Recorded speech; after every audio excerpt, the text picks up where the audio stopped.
Oke, udah dulu ya, udah malam, dadah. Oke, dadah. Sehat-sehat ya semuanya. Dadah, see you. Juga.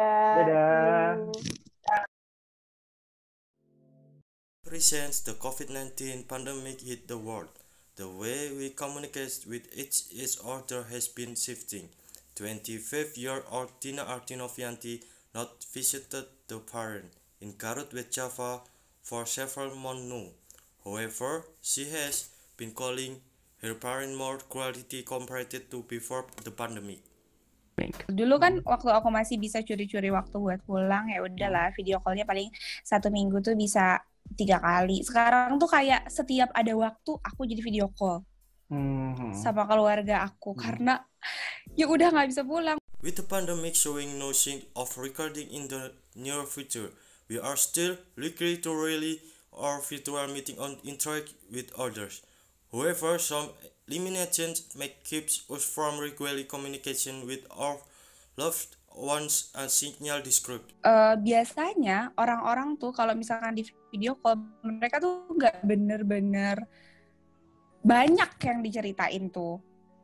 Karena kita juga harus gitu, kita tuh harus adjust waktu kita kan. Misalkan ya udahlah video call ya, ayo gitu kita video call. Tapi kadang-kadang mereka ada interupsi apa. Tapi kalau misalkan ketemu langsung, itu tuh mau nggak mau pasti ya kesannya tuh beda. Mau nggak mau apa yang lebih gimana ya, lebih anget aja gitu loh. Kalau ini tuh cuman sekadar ya udahlah gitu video call terus diceritain apa aja, kayak cuman highlightnya doang gitu yang mereka ceritain. Psychologist Baby Jim Aditya is aware of the drawback of virtual meeting. She explained that there was no energy exchange during virtual interaction. Karena dalam pertemuan virtual memang emosi berupa ekspresi terlihat, tapi rasanya kurang.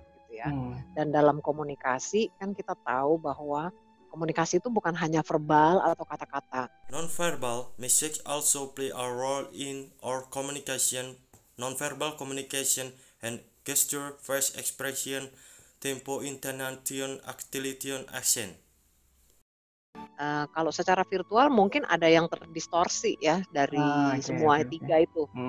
Mungkin karena jarak ya, karena mungkin jaringan tidak begitu sempurna sehingga ekspresi itu tidak seluruhnya tertangkap misalnya, atau gesture nggak seluruhnya kelihatan kan. Virtual interaction may cause people to feel more lonely.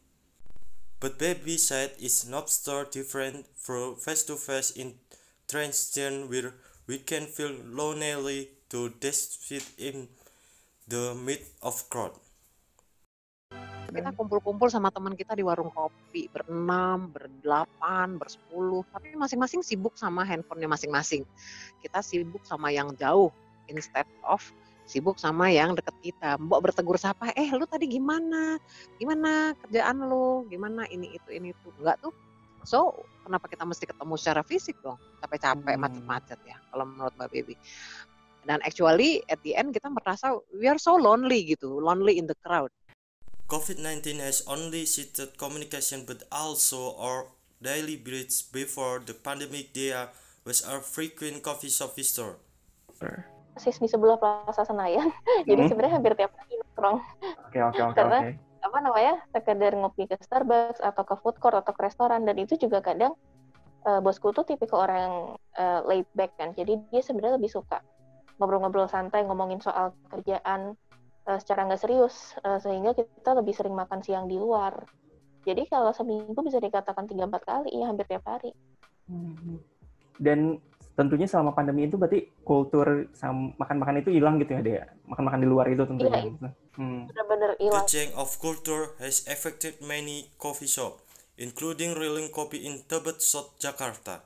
They have suffered and delays in sales because of Jakarta social restriction PSBB policy. Waktu adanya peraturan PSBB itu yang tidak boleh terima dine-in itu pengaruhnya sampai penurunan salesnya sekitar 80%.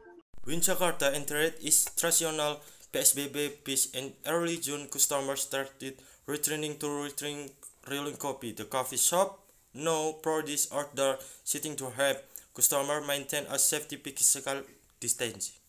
Kita tahu kan dengan adanya COVID ini lebih baik berinteraksi itu di ruangan terbuka.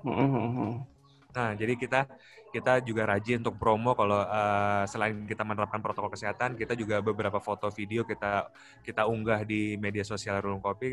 Kalau ini loh beberapa spot di Rulung Kopi yang banyak sirkulasi udaranya, yang banyak ruangan terbukanya, dan ruangannya spesies juga di indoor. Kita ngasih lihat foto atau apa yang berjarak, jadi orang mudah-mudahan merasa nyaman, tidak takut untuk datang ke Rulung Kopi, dan kita mastiin orang yang di Rulung Kopi itu harus memakai masker, kita pengecekan suhu tubuh, sanitizer.